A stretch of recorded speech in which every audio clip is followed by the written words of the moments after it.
राधे राधे। कैसे हैं आप लोग? ईश्वर कृपा से आप सब अच्छे होंगे। ईश्वर सब पे कृपा बनाए रखे, सबका कल्याण करे। आज हम बताने जा रहे हैं श्रीमद् भागवत महापुराण के चतुर्थ स्कंद का 16वां अध्याय, बंदी जन द्वारा महाराज पृथु की स्तुति।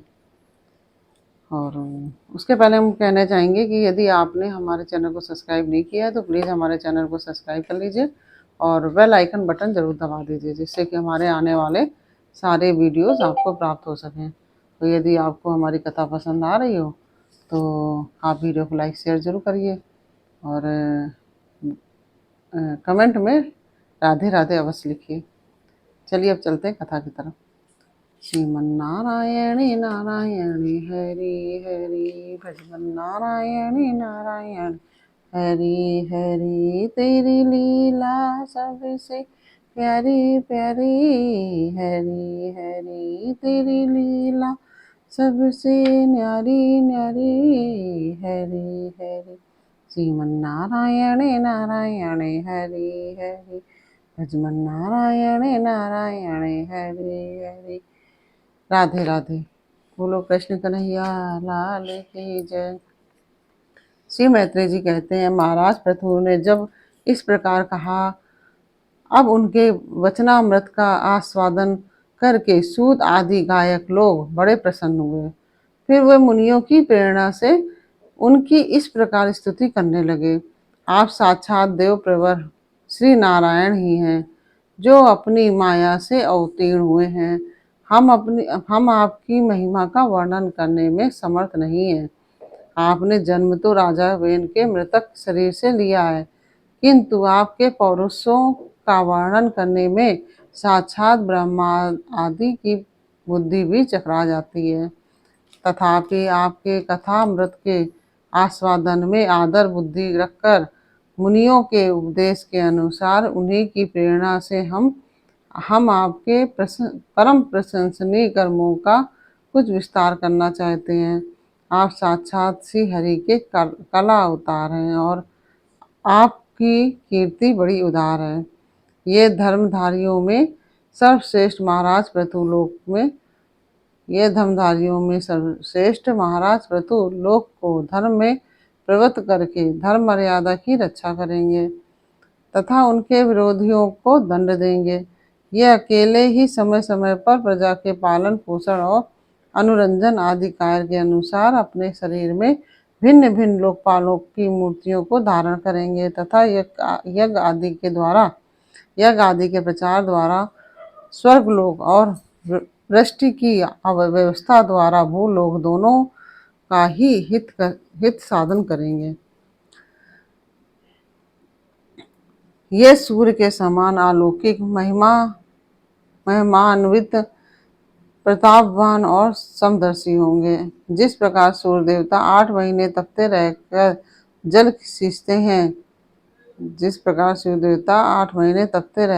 खींचते हैं और वर्षा ऋतु में उसे उड़ेल देते हैं, उसी प्रकार ये कर आदि के द्वारा कभी धन संचय करेंगे और कभी उसका प्रजा के हित के लिए व्यय कर डालेंगे।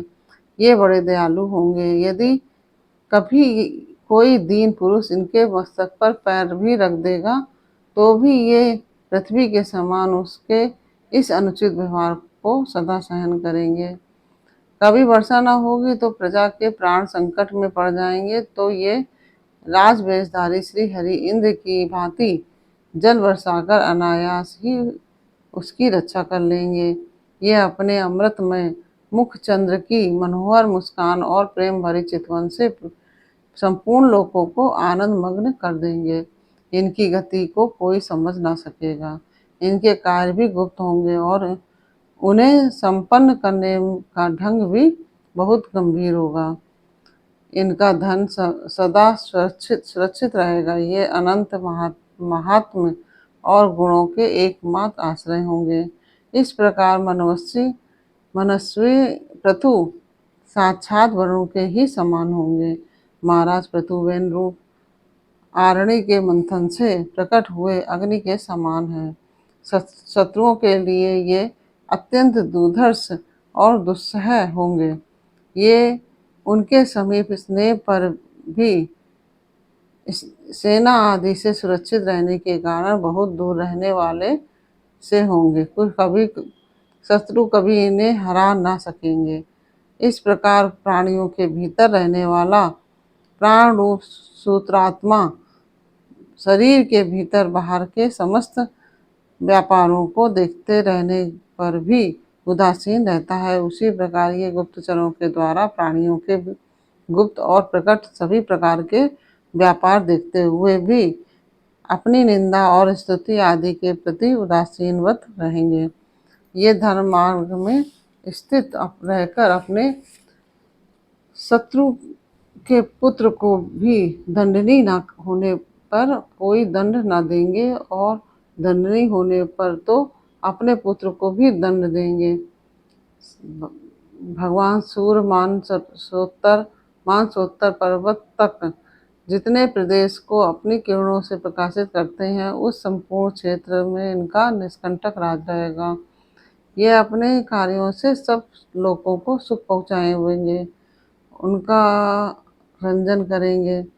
इससे उन मनोरंजनात्मक व्यापारों के कारण प्रजा इन्हें राजा कहेगी। ये बड़े दृढ़ संकल्प, सत्य प्रतिज्ञ, ब्राह्मण भक्त, वृद्धों की सेवा करने वाले, शरणागत वत्सल और प्राणियों को मान देने वाले और दीनों पर दया करने वाले होंगे। ये पर स्त्री में माता के समान भक्ति रखेंगे, पत्नी को अपने आधे अंग के समान मानेंगे, प्रजा पर पिता के समान रखेंगे प्रजा को, और ब्रह्मवादियों के सेवक होंगे। दूसरे प्राणी इन्हें उतना ही चाहेंगे जितना अपने शरीर को। ये सुहृदय के आनंद को बढ़ाएंगे। ये सर्वदा वैराग्यवान पुरुषों से विशेष प्रेम करेंगे और दुष्टों को दंडपाणी यमराज के समान सदा दंड देने के लिए उद्यत रहेंगे। ये गुणों के अधिष्ठाता और निर्विकार साक्षात श्री नारायण ने ही इनके रूप में अपने अंश से अवतार लिया है। जिनमें पंडित लोग अविद्यावश प्रतीत होने वाले इस नाना तत्व को मिथ्या ही समझते हैं, ये अद्वितीय वीर और एक छत्र सम्राट होकर अकेले ही उद्यांचल पर्यंत समस्त भूमंडल की रक्षा करेंगे तथा अपने जयशील रथ पर चढ़कर धनुष हाथ में लिए सूर्य के समान सर्वत्र प्रदक्षिणा करेंगे। उस समय जहाँ तहाँ सभी लोकपाल और पृथ्वीपाल इन्हें भेंट समर्पण करेंगे। उनकी स्त्रियां इनका गुणगान करेंगी और इन आदिराज को साक्षात हरि ही समझेंगी। ये प्रजापालक राजाधिराज होकर प्रजा के जीवन निर्वाह के लिए गौ रूप धारणी पृथ्वी का दोहन करेंगे और इंद्र के समान अपने धनुष के कोनों से बातों की बात में पर्वतों को तोड़ फोड़कर पृथ्वी को समतल करेंगे। रणभूमि में कोई भी इनका वेग नहीं सह सकेगा। जिस समय ये जंगल में पूंछ उठाकर विचरते हुए सिंह के समान अपने आज गौ धनुष का टंकार करते हुए भूमंडल में विचरेंगे, उस समय सभी दुष्ट जन इधर उधर छिप जाएंगे। ये सरस्वती के उद्गम स्थान पर 100 अश्वमेध यज्ञ करेंगे और अंतिम यज्ञानुष्ठान के समय इंद्र इनके घोड़े को हरकर ले जाएंगे। अपने महल के बगीचे में इनकी एक बार भगवान सनत कुमार से भेंट होगी। अकेले उनकी भक्ति पूर्वक सेवा करके ये उस निर्मल ज्ञान को प्राप्त करेंगे जिससे पर ब्रह्म की प्राप्ति होती है। इस प्रकार जब इनके पराक्रम जनता के सामने आ जाएंगे, तब ये परम पराक्रमी महाराज जहाँ तहाँ अपने चरित्र की ही चर्चा करेंगे। इनकी आज्ञा का विरोध भी कोई भी न कर सकेगा तथा ये सारी दिशाओं को जीत कर और अपने तेज से प्रजा के क्लेश रूप कांटे को निकालकर संपूर्ण भूमंडल के शासक होंगे। उस समय देवता और असुर भी इनके विपुल प्रभाव का वर्णन करेंगे। इस प्रकार यह 16वां अध्याय पूर्ण हुआ। श्रीमन नारायण नारायण हरि हरि भजमन नारायण नारायण हरि हरि तेरी लीला सबसे प्यारी प्यारी, हरि हरि तेरी लीला सबसे न्यारी न्यारी, हरि हरि श्रीमन नारायण नारायण हरि हरि भजमन नारायण नारायण हरि हरि। राधे राधे।